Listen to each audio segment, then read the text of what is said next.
Do I have something that I want to share for you? You know what? Between you and I, really and real close, it's going to be between you, myself, and the governor.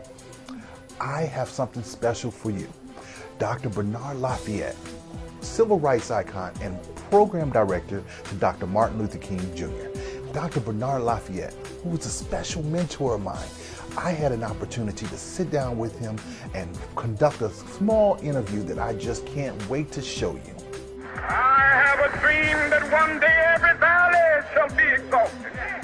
Every hill and mountain shall be made low, the rough places will be made plain, and the crooked places will be made straight, and the glory of the Lord shall be revealed, and all flesh shall see it together. I have a dream today.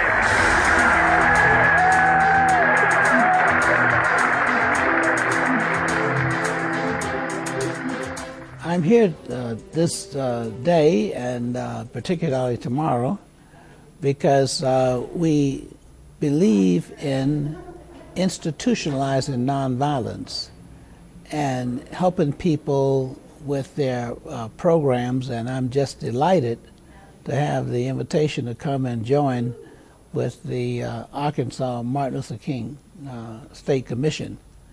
And I really look forward to meeting the young people and encouraging them and supporting the program here in Arkansas.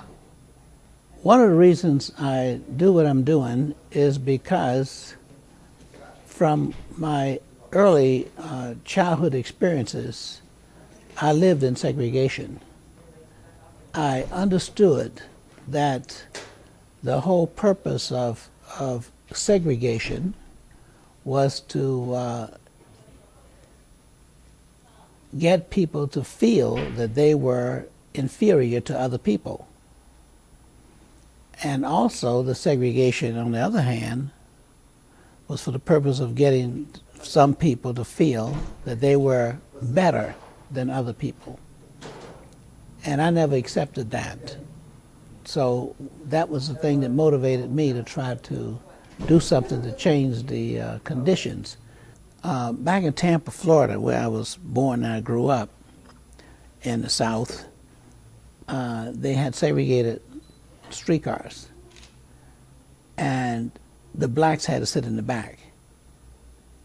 And the policy and practice was that blacks would put their money in the receptacle in the front of the streetcar, disembark, and then walk on the outside down the side of the trolley car, and then they would board through the rear door because they were going to sit in the rear.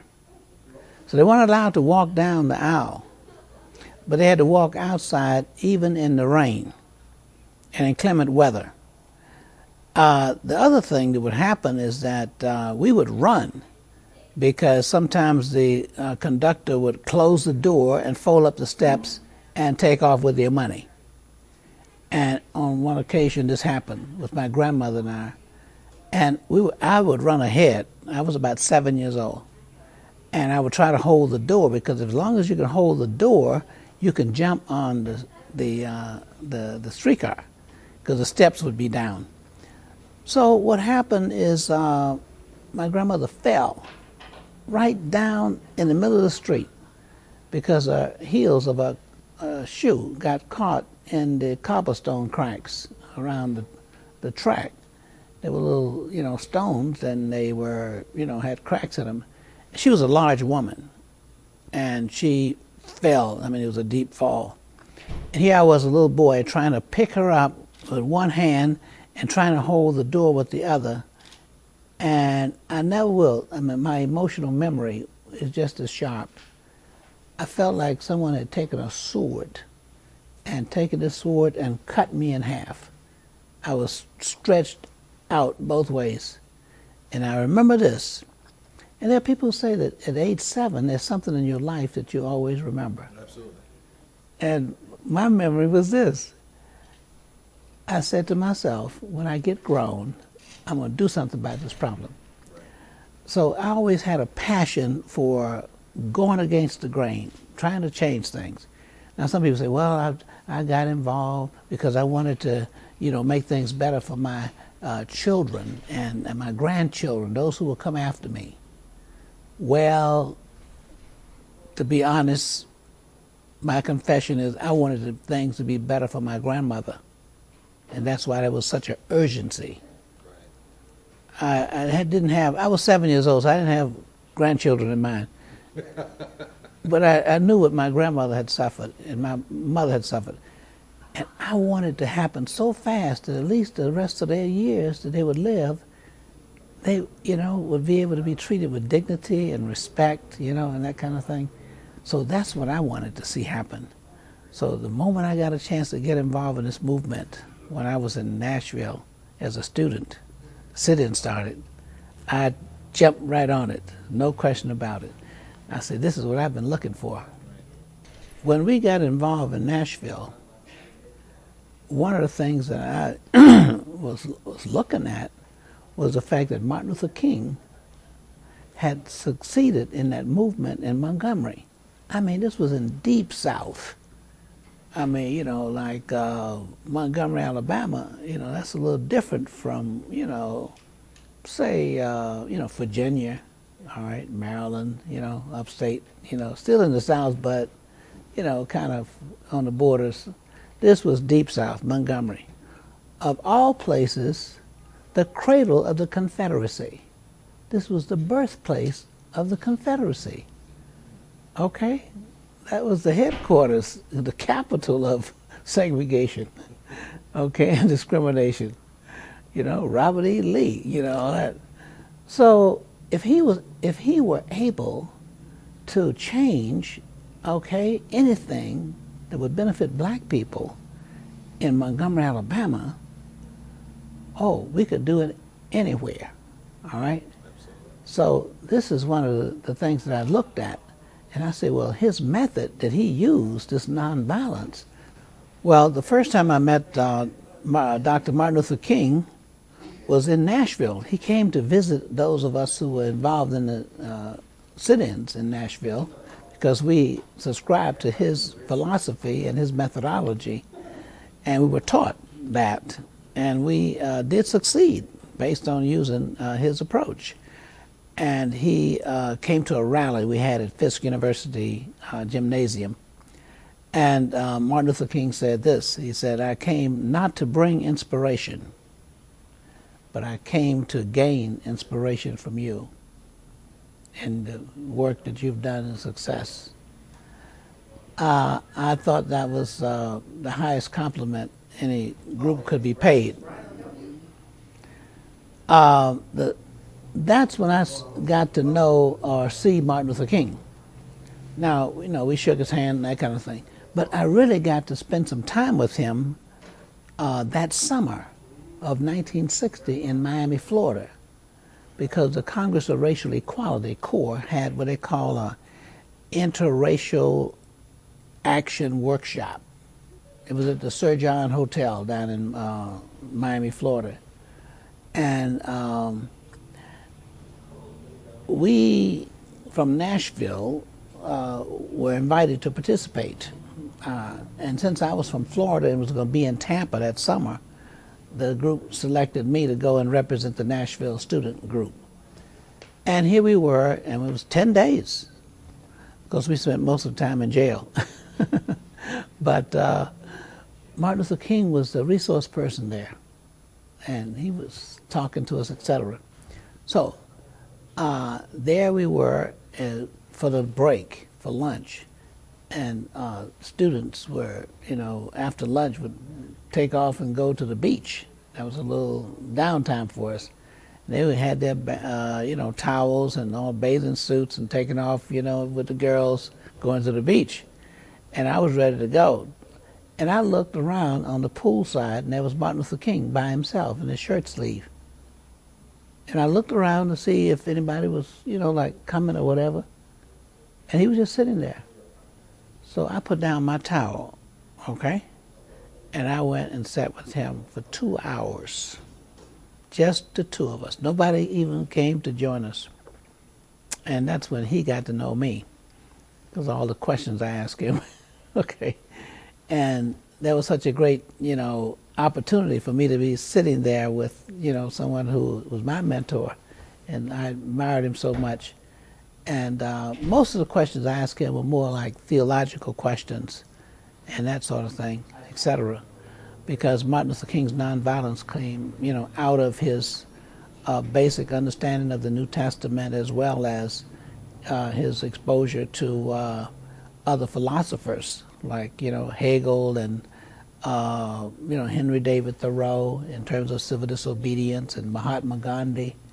And, so he was able to get a really good synthesis of all of these different philosophers. And so the kind of questions I was asking him was just absolutely, on target so far as my learning experience. Then years went by, and all of us joined in Martin Luther King's movements at different times. And I just really had an unusual opportunity to be with him. And ultimately, I had sort of a role as sort of a forerunner, because Selma, Alabama, that was one of the movements. And actually, Selma, Alabama had been crossed off the map when they assigned Charles Sherrod to Southwest Georgia, Bob Moses to Mississippi. They had sent 2 teams of SNCC workers down to Selma, and independently they came back with the same report. Can't do anything in Selma because white folks are too mean and black folks are too scared. So they had put an X through Selma, and they were looking for another state. Okay? Like in Bill Hanson was sent to Arkansas. Okay? That was the place. And he was white. Okay? In fact, he was the only white field secretary we had who was sent there. Okay? And so those 3 places were the only 3 places where they, were going to send people. On the map, there was an X on Selma. There wasn't supposed to be a Selma movement. So I said, okay. He said, do you want to go take a look at it? You can do that. So I don't want to take a look at it. I'll take it. So I took Selma, Alabama, with the X on it. They weren't expecting anything. I use a scientific approach when I deal with problems. I did the research. So I knew how many people were registered to vote. I knew about a lot of details of Selma. Well, once we got the Selma movement off the ground, then Martin Luther King came in to give impetus to it. And that was the kind of role that Martin Luther King played. Same thing in Albany, all right? Same thing in Montgomery. They made him the president of the Montgomery Improvement Association, and he was a new boy on the block. But he was very bright, intelligent. That church he was in had a reputation because the previous minister was very outspoken. So besides, nobody, had any kind of history of bad relationships with Martin Luther King. I mean, even the ministers, over a period of time, sometimes people have conflicts and, even rivalry, okay. But with him, they accepted him, new boy on the block. And he's bright, intelligent, and I mean, preachers had PhDs, pastors. That just wasn't one of the necessary things to pastor a church, you know what I'm talking about? In fact, some people might have thought it was prohibitive to have a PhD.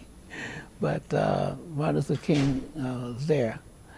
And so, back to Selma, his role, Martin Luther King's role, was to give the kind of leadership to carry it forward and made a movement. The kind of leadership that Martin Luther King had helped people take what would be a protest and make it out of a movement because of the support that he was able to bring to the situation and the way he was able to articulate the problem. It made it a movement. So the Selma movement, and then I went to Chicago, and Martin Luther King came to Chicago, And so eventually Martin Luther King called me, in fact I was in Chicago, to come and work with SCLC in Atlanta. So I had the opportunity to go to Atlanta and work as Martin Luther King's program administrator, which means I managed the whole staff, the program staff, including Jesse Jackson, Jose Williams, okay, and Jim Bevel, all right, and Dorothy Cotton, okay. I was over all the program staff, all right. They were directors of projects, okay. Now, then Martin Luther King appointed me as the national coordinator for the Poor People's Campaign. Because when he recruited me and he called me, he told me, he said, I need you to come down here now because we're going to restructure the Southern Christian Leadership Conference and I need you to come down. So I said, well, could you send me a job description? He said, come down here and we'll get one together. Okay, whatever. He said, this may be my last campaign. We're going for broke. And when he said that, then I said, well, I have to go. Okay. I'd always helped him along the way. You know, anytime he needed me, I could get away from my job and go there because I was working with the Quakers, the American Friends Service Committee, and they were very supportive of the, Martin Luther King's movement. And so they didn't have any problem with my, participating in that. Because my job in Chicago was to create a nonviolent movement in the urban areas. How do you apply nonviolence to urban problems? That's what I was doing. So this was very much in keeping. So it's no coincidence that Martin Luther King came to Chicago. Main reason was because I was there and Jim Bevel was there, who was his director of direct action. So that meant wherever the director of direct action was going to be, that's where Martin Luther King was going to be, with the direct action part. So that's the reason he really moved to Chicago. So it was an unusual opportunity to work with him. And that's how I got to know him and work very closely with him. When I was assigned to go to Selma, Alabama, I was able to operate my own way because no one was expecting anything to happen because they already had an X. My job was to take the X and do 80 degrees. And if you do 80 degrees with an X, you get a plus. So my job was to take an X and make it out a plus. Okay? So, even though it was understood I was there to help people get registered to vote because there was a lawsuit that was from the Justice Department. U.S. Justice Department had a suit against Dallas County and a number of other counties, and the lawsuit prohibited anyone from interfering with people who are trying to exercise their rights as citizens and to register and vote. So Robert Kennedy, okay, and Attorney General had those suits filed, all right? Now, we had to get people to attempt to register to vote in order to determine whether or not they were being rejected. Because if you didn't have anybody applying, then you wouldn't be able to measure, okay, that resistance. So our job was to get people to go down. And it was dangerous for people to go down and attempt to register to vote in numbers because they would get reprisal. In other words, their bosses or some other people may get suspicious that they're part of this, campaign, and they would get, punished. Now, even though I was there to help people get registered to vote, I went and started continuing to gather information from the library, and then I went and talked to people. Oh, by the way, when I was doing the research in the library, it was in Tuskegee Institute. It's Tuskegee University now. But while I was in those files looking for information on the kind of incidents of violence and oppression that occurred in Dallas County, there was a fellow who was doing a book, and he was from New York, okay, a young Jewish fella, and he was in the same files, but he was looking for newspaper clippings, and he had this large camera, and he would take front page articles in the newspaper on the lynchings of black people. And he went back to New York and published a book, 100 Years of Lynching. That's the title of his book. We were in the same files. When he found something on Selma or Dallas County, he would give it to me, and I would give him anything on lynching that I found. And we were there all day, you know, so we got to be good friends. Research. There is no substitute for research. And that's why I like students, because I like to get them encouraged to go and don't come to any conclusions until you get some information. So I started interviewing people in Selma when I got there. Those were my techniques for organizing, asking questions. You'll be surprised how you can get people to come together when you ask questions. First of all, they have to get themselves together, all right? And some people have never asked themselves certain questions. And likely they wouldn't. But if someone else asks them the questions, then they begin to think about, okay, some things they hadn't thought about before. It happens every time. So what I did was start interviewing people. I said, well, what do you think is the most devastating problem here in your community? The biggest problem that you would say that affect people in this community? And I got a number of answers, okay? Like, one guy said to me, well, the biggest problem here is that we don't have electricity in the black community. Now, this was back in 62, 63, when I started. That's when I went into Selma in 62, okay, after the Freedom Rides of 61. I went back there in 62. I was assigned.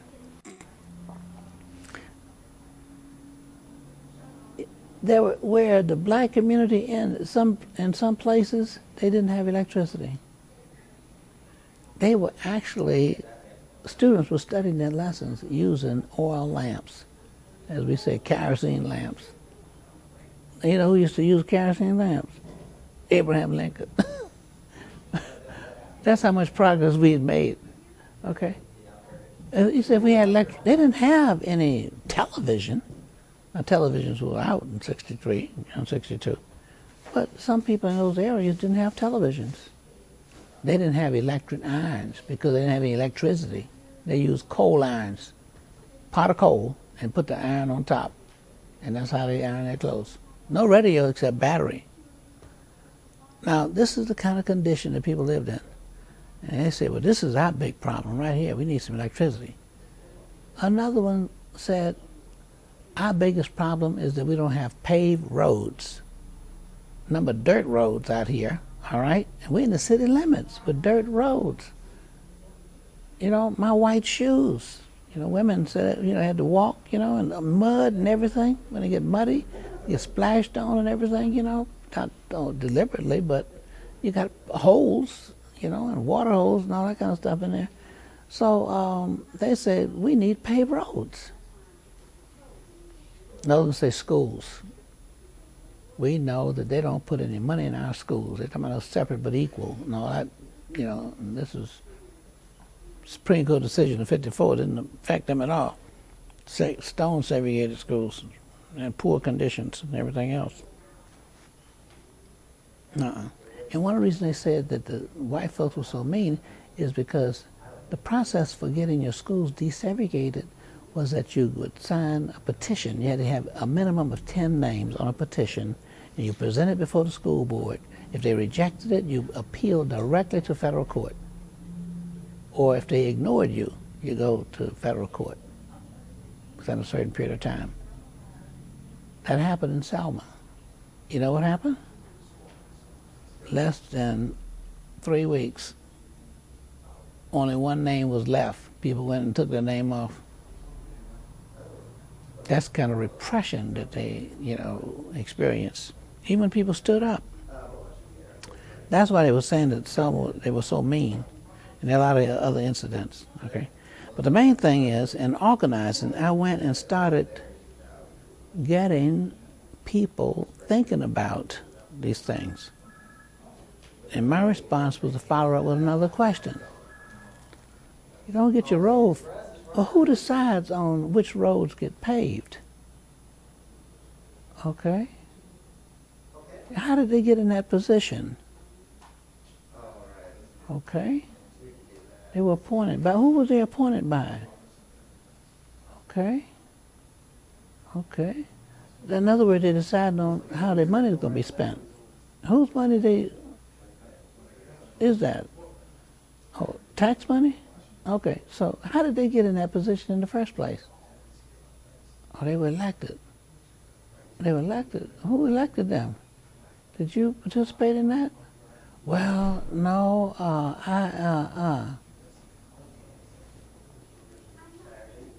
Schools, roads, electricity, that's all decided by people who are elected.